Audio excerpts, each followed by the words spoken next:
কথা বলুন তো, আপনারা তো এখানে এসছেন, দেখছেন দমকল কাজ করছে, মুখ্যমন্ত্রীকে দেখেছেন? না, আসা কি উচিত?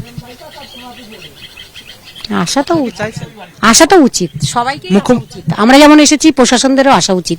মুখ্যমন্ত্রীকে আসা উচিত। সবাই সবাই।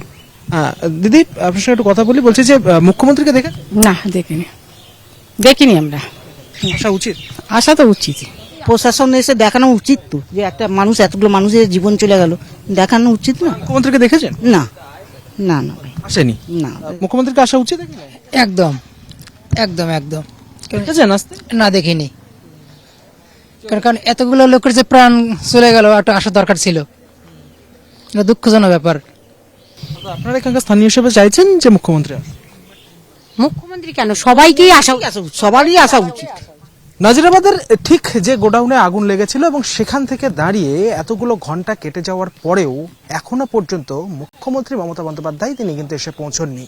স্থানীয় যারা বাসিন্দা রয়েছেন তারা বলছে এত বড় ঘটনা ঘটে যাওয়ার পর একবার অন্তত আসা উচিত ছিল মুখ্যমন্ত্রীর। কিন্তু ঘটনা ঘটার পর দমকল মন্ত্রী তিনি দেরিতে এলেন, ফিরহাদ হাকিম তিনি দেরিতে এলেন, কিন্তু মুখ্যমন্ত্রী মমতা বন্দ্যোপাধ্যায় একবার এখানে আসার প্রয়োজনও কিন্তু মনে করলেন না তিনি। এমনটাই কিন্তু অভিযোগ করছেন এখানকার স্থানীয় বাসিন্দারা এবং তাদের পক্ষ থেকে স্পষ্ট দাবি তোলা হচ্ছে মুখ্যমন্ত্রী আসুক, দেখে যাক এখানকার পরিস্থিতি।